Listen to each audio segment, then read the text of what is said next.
எந்த பழக்கமும் கிடையாது மேடம். இருக்குது எல்லா நீங்க பழக்கமும் கொஞ்சம் இருக்குது. பேசாம எனக்கு இருங்க. தெரியாது, நான் 15 வளர்க்கறேன் வருஷமா புள்ளைய பார்க்காம எந்த பழக்கம் கிடையாது. பீடி பிடிக்கிற பழக்கம் இருக்குது, சிகரெட் பிடிக்கிற பழக்கம் இருக்குது, பசங்க ஒரு வாட்டி சேர்ந்து குடிக்கிற குடிச்சிருக்கேன். பழக்கம் இருக்குது. ஒரு வாட்டி குடிச்சுக்கிறேன். ஒரு வாட்டி தான் கொடுத்து அதுக்கா போதை மையத்துல கொண்டு வச்சிருக்காங்க.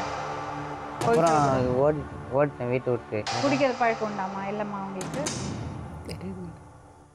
அவரை பத்தி தெரியாது. அப்புறம் ஏன் கல்யாணம் பண்ண? எப்போ அம்மாட்ட போய் சேர்ந்தீங்க? முந்தானே. ஏன் நீங்க 2 பேரும் சேர்ந்து தான் போனீங்களா? இல்லை ஃபஸ்ட்டு மேடம், நான் மட்டும் வந்தேன், எல்லாத்தையும் சொன்னேன். அப்புறம் மறுநாள் போயிட்டு நேற்று கூட்டின்னு வந்தேன். நேற்று மதியம் 1 மணிக்கு வந்தான். என்ன விஷயம்டா எதுனான்னு நான் நைட்டு சொன்னான். அந்த நைட்டு சொன்னோடனே உடனே இவருக்கு ஃபோன் பண்ணான் எங்கள் தம்பி. ஃபோன் இதுமாரி பாலாஜி எங்கள் வீட்டாண்ட இருக்கிறான், இதுமாரி பொம்பளை விஷயமாமே, பாலாஜி ஒண்டி தான் வந்துக்கிறான், நீ நாளைக்கு வான்னு சொன்னோன்னே பத்திரமா வச்சிருக்கேன், நான் நாளைக்கு வரேன்னாரு. அதாட்டி இவங்க பொம்பளை சொல்லி சரி போயிட்டுன்னு வா. அவர் வந்து தான் தெரியும், கும்பலாக பேசி என்ன ஏதுன்னு தெரிஞ்சுக்கலாம். அப்புறம் பிரச்சனை வருது, ஒரே நாளில் முடிஞ்சிடும், நீ போயிட்டுன்னு வாடான்னு. இவர் வரலாங்காட்டியும் நாங்கள் காலையில் அனுப்பிச்சு இட்டார் சொன்னோம். காலையில் நேற்று காலையில் பின்னாடியே வந்தாங்க எல்லாரும். இவங்க வரத்துக்கும் சரியாக இருந்தது. இவங்க வரத்துக்கு வந்தோடனே எங்கள் மரும்பிள்ளை ஓடாந்து இவங்க 2 அடி அடித்தார். கம்முன்னு இருந்தேன். அவன் ஓடாந்து அடி நாக்காச்சின்னு ஓடாந்தா நான் எப்படி சும்மா இருப்பேன்? மரும்பிள்ளை அடிச்சாரு, கம்முன்னு இருந்தேன். யாரோ வந்து அடிக்கிற அளவுக்கு நான் விட்டுருந்தேன் என் பிள்ளைய. அதுதான் உங்களுக்கு இப்ப பிரச்சனை. இதெல்லாம் உங்களுக்கு பிரச்சனையா தெரியல. அது இது வந்து என் தப்பு கிடையாது. இப்போ அது அவர் தப்பும் கிடையாதுமா, புரியாதா? உங்க 2 பேரோட தப்பு. நீங்க பசங்களை பார்க்காம 2 பேரும் சண்டை போட்டு பிரிஞ்சுட்டீங்க. ஸ்கூல்ல இருந்து தெரியாம இட்டுன்னு போனேன். இப்ப நீங்க என்ன சொல்றீங்க? அவங்க 2 பேரும் கல்யாணம் பண்ணி ஒண்ணா வாழ்ந்துக்கலாம் சொல்றீங்களா? என்ன கேட்டா அவங்க அப்பா தங்க அம்மா தானே நீங்க? என் பிள்ளைக்காக தான் பேசுறேன்னு சொன்னேன். இது வரைக்குமே எனக்கு ஒண்ணுமே தெரியாது. ஹலோ, எக்ஸ்கியூஸ் மீ, இப்ப நீங்க என்ன சொன்னீங்க? என் பிள்ளைக்காக தான் பேசுறேன். ஆமா, என் பிள்ளை கேட்டு நீ கூட வந்துச்சு. சரி, இப்ப பிள்ளைக்காக பேசுங்க. இப்ப பிள்ளை என்ன செய்யணும்? என் பிள்ளைய அவன் கூட அனுப்புங்க. அவன் எப்படி வந்தாலும் சரி, கல்யாணம் பண்ணி வந்தாலும் சரி, விட்டு வந்தாலும் அந்த பொண்ணு அதான் சொல்றேனே, அவங்க இட்டுன்னு வந்தாலும் சரி, எப்படி வந்தாலும் அந்த பொண்ணுக்கு என்ன வயசு? அது நான் எனக்கு என்ன தெரியும்? அது அதை பத்தி உங்களுக்கு கவலை இல்ல? எனக்கு தெரியாதே. அந்த பொண்ணு வயசு அதிகமானா உங்களுக்கு அது பிரச்சனை இல்லையா? எனக்கு இப்ப கல்யாணம் ஆயிட்டு பிறகு நான் என்ன பண்ண முடியும்? இது கல்யாணம் பண்ணறது வயசா? அது அவருக்காகணும், அவருக்காகணும். எல்லாத்துக்கும் தப்பெல்லாம் அவரை கேட்கணும். என் வீட்டாண்ட வந்து நீங்க அவரை பழி வாங்குறீங்கன்னு நினைச்சிட்டு உங்க பையனோட வாழ்க்கையை கெடுக்கிறீங்க. நான் வாங்கலையே. நான் பழி வாங்கணும்னா எப்போயிட்டு அந்த அவர் இங்க நிக்க வச்சிருப்பேன். ஒரு புள்ளை வச்சுன்னு நல்லா இருக்கட்டும் தான் விட்டு இருந்தேன். ஒரு புள்ளைய கெட்டு பிறகு அப்ப இழுமட்டுக்கு என்னாக்குதா? அப்ப இது கெட்டதுதான் சொல்றீங்க. இப்ப என்ன பண்ண முடியுத? அவன் சின்ன பையன்.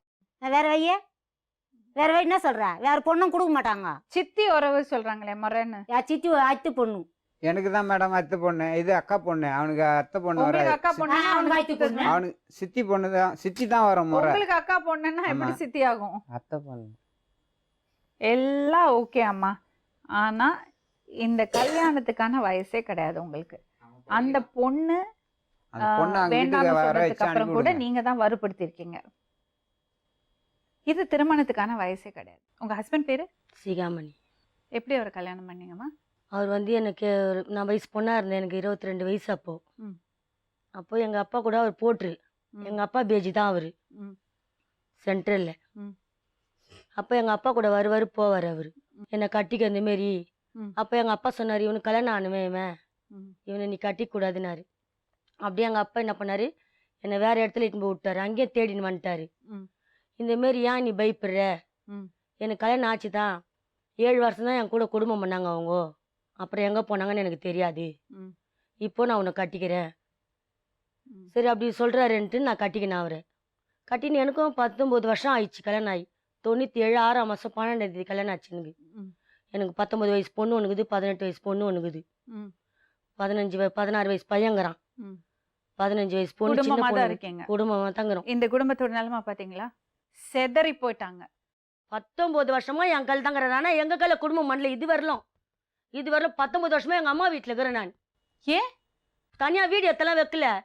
அப்புறம் தான் எங்க அப்பா பேச்சல நான் கேட்கலையேன்னு வருத்தப்படுறேன். இப்போ உங்களுக்கு கஷ்டமா தான் இருந்தது? கஷ்டமாகுதா? ஒண்ணுமே 2 பொண்ணுக்கு தாலி கட்டணும் மேடம். நெருப்பு சைட்ல கஷ்டப்படுவேன். 3 கடை போடுவேன். அப்பனால 10 ரூபாய் உதவி கிடையாது. அப்ப 2 பேரையும் இப்படிதான் பண்ணிருக்காங்க. ஆக்சுவலி பார்த்தா இவங்க செகண்ட் வைஃபே கிடையாது மேம். அவருக்கு நிறைய லேடிஸ் கூட பழக்கம். இவங்க பழக்கம். செகண்ட் வைஃப் கிடையாது. செகண்ட் சொன்ன வைஃப் பத்தில ஏதோ ஒரு லேடி. குழந்தை எல்லாரும் அப்ப நான் தாலி கண்ணால கட்டினாரே பார்த்தேன். மேடம். உங்க அம்மாவே உங்க அப்பா தாலி கட்டல, என்ன தாலி கட்டிக்கிறாரு. போட்டோ யாரு கட்டல உட்கார சொல்லுங்க. திருப்பதியில போய் பிப்ரவரி 13ஆம் தேதி யாரு என்ன ஒய்ஃப்ல நீ எப்படி சொல்லுவா என்ன கல்யாணம் பண்ண பாருங்க உங்க ஒரு மனுஷன் 2 குடும்பத்தை இப்படி கெடுத்துருக்கான். எங்க வேணாலும் போவாரு மேடம். எனக்கு வேணாம். என் கையில எனக்கு 10 ரூபாய் எனக்கு ஒரு நிமிஷம் அவரு நீங்க 2 பேரும் சண்டை போட்டுக்காதீங்க. உங்களுக்கு தான் நான் பேச வந்துக்கிறேன். எனக்கு எங்க வீட்டுக்காரு அவர் பின்னாடி ஃபர்ஸ்ட் யாரை வச்சிருந்தாரோ இவங்கள வச்சிருந்தாரோ இவங்க எப்படி போனாங்களோ ஏதோ போனா எனக்கு அந்த கதை வேணாம். ஆனா உங்களையும் நல்லா பாத்துக்கலையாமா? அதுதான் மேடம். இப்ப எனக்கு நான் புருஷன் தேவை, என் புள்ளிங்களுக்கு அப்பன் தேவை. அதேதான் அவங்களே கேக்குறாங்க. அது அவரை வச்சு அவரு கூட வச்சு அவர் என்ன முடிவு சொல்றாரு நீங்க கேளுங்க. எங்களுக்கு இப்ப கூட வேணாம் கூட நான் எழுதி கொடுத்துறேன் மேடம். 10 ரூபாய்க்கு என்ன வேணாம். இப்ப கூட அவரை எழுதி கொடுத்துறேன் வேணாம். ஆனா எங்களுக்கு அவருக்கு எந்த விதமான சம்பந்தமும் கிடையாது. இப்பதான் சொன்னீங்க பிள்ளைங்களுக்கு அப்பா வேணும் சொன்னீங்க. 2 பேருக்கும் அப்பா அப்பதுல தான் அப்பான்னு கூப்பிடுதுங்க. நாங்க எங்க அப்பா நாங்க தான் கூப்பிடுவோம். மேடம் இது என்ன பேச்சு எங்க பிள்ளைங்க அப்ப எங்க அப்பா என் புருஷனை அப்பான்னு கூப்பிடாது எப்படி தெரியும் சொல்லுங்க. இப்ப இது 2 பேரும் உங்களுக்குள்ள இருக்கிறது சண்டை கிடையாது. நாங்க இவங்களை பார்த்தது கிடையாது. இவங்க நான் பேசுனதே கிடையாது. ஃபர்ஸ்ட் மேம் அல்போன்சா மேரின்ற இவங்க எப்படி விஜயலட்சுமி ஆனாங்க? நான் ஏன் விஜயலட்சுமி ஆனேன்? எல்லா ஏழை மக்களுக்கும் வீடு கொடுத்துருக்காங்கம்மா. இது வந்து எப்படி வரணும்னா அதான் வீடு பத்தி பேசும்போது இப்ப நான் பேசுவேன். நீங்க சும்மா இருங்க. நீங்க பேசக்கூடாது மேடம். உங்க கையில வந்து வரல இது வரலாம். எல்லாரையும் நீங்க கூப்பிட வேண்டியது வரும் உங்களுக்கு. உட்காருங்க. நீங்க கொஞ்சம் தள்ளி எல்லாரையும் பதட்ட மேடம். எல்லாரையும் கூப்பிட வேண்டியது வரும் மேடம். அவங்க சொல்றாங்க இருங்க ஒரு நிமிஷம். தரப்புலயும் கேட்பாங்க. வந்தோன்னா நான் முயற்சி எடுப்பேன். நான் இப்ப இருங்க ஒரு நிமிஷம் முயற்சி நான் வந்து எதுக்காக வந்தேன்னா இந்த பையனுக்கு இருங்க. எங்க அண்ணாக்கு வந்து எதுவுமே கிடையாது. இப்போ வந்து நாங்க பர்த் சர்டிபிகேட் வாங்கறதுக்காகத்தான் வந்தோம். பர்த் சர்டிபிகேட் வாங்க வந்த இடத்துல அவங்க என்ன கேக்குறாங்கன்னா ஒரிஜினல் ரேஷன் கார்டு வேணும். நீங்க கோர்ட்லயே கேஸ் அப்ளை பண்ணா கூட ஒரிஜினல் ரேஷன் கார்டு தாங்க. அப்பதான் 3 மாசம் முடிஞ்சு 4வது மாசம் உங்களுக்கு பர்த் சர்டிபிகேட் வரும். அதை வச்சு நாங்க என்ன பண்ணுவோம் கேரளா அட்ரஸ்லயே நாங்க இவங்களுக்கு பாஸ்போர்ட் இதெல்லாம் இந்த விஜயலட்சுமி கதை என்னது சொல்லுங்க. எங்க அப்பா என்ன பண்ணிருக்கிறாரு எங்க ரேஷன் கார்டை வச்சு விஜயலட்சுமி இந்த அம்மா தான், காயத்ரி இவங்க மூத்த பிள்ளையோ 2வது பொண்ணும் தெரியல அவங்க தான், கரண் இவங்க பையன் சொல்லி எப்படி போட்டோ எடுத்திருக்கிறாங்க இவங்க போய். ஏசப்பா நான் நீ சின்ன சாமி கும்புறியோ மேடம் கொஞ்சம் சொல்லுங்க சொல்லுங்க. வயிறு எரியுது. உங்க அத்திங்களே உங்களை சதி பண்ணிட்டு இன்னைக்கு இங்க உங்களை விடுறாங்க மேடம். இருங்க எல்லாத்தையும் நான் சொல்றேன். அவங்க அத்திங்களா வர வேணா இதுல எல்லாம் வரணும். இப்போ அப்படி போட்டோ எடுத்திருக்காங்க. கல்யாணம் பண்ண எங்க அப்பாவுக்கு தெரியாது. அவங்க போட்டோ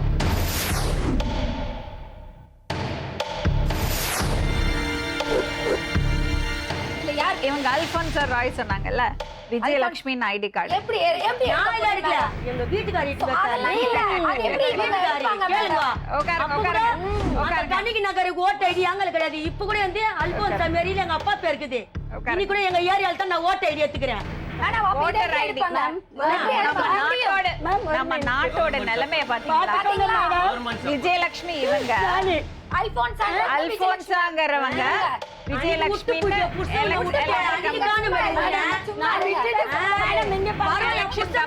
தெரியும்.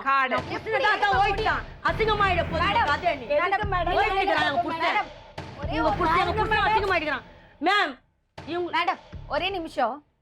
இவங்க படிச்சிருக்காங்க 10வது, +2 படிச்சிருக்காங்க. நான் டிகிரி கம்ப்ளீட் பண்ணி இருக்கிறேன்.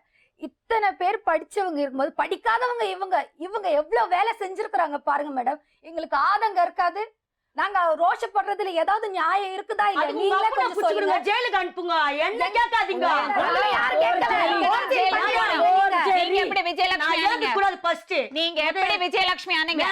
நீங்க எப்படி விஜயலட்சுமி ஆனீங்க? இதுல ஃபர்ஸ்ட் சதி ஃபோர்ஜரி பண்ணிருக்காங்க. சதி பண்ணுது. ஃபோர்ஜரிக்காக தான் நாங்க இந்த மேடம் சதி பண்ணுது. நாங்க கிடையாது. அழகா போட்டோ எடுத்துறீங்கல்ல. நான் கிடையாது. எங்க வீட்டுக்காரர் என்ன போய் உங்க வீட்டுக்காரோட போட்டோ இல்ல. வீட்டுக்காரர் உங்க போட்டோ எங்க வீட்டுக்காரர் போட்டோ கூட இருக்குதாங்க. சிகாமணினே நீங்க விஜயலட்சுமி. ஒத்துக்கிறேன். நான் விஜயலட்சுமி எங்க வீட்டுக்காரர் சொன்னார். நான் அப்பயே சொன்ன அல்போன்சா நாங்க எடுக்கிறேன் அப்படின்னு எங்க வீட்டுக்காரர் சொன்னார். ஃபோர்ஜரி பண்ணிருக்காங்க. எவ்வளவு பெரிய தப்பு. எலெக்ஷன் கமிஷன் ஓட்டர் ஐடிங்கிறது வந்து ஐடி ப்ரூஃப். இப்ப எங்களுக்கு ஐடி இல்ல மேடம்.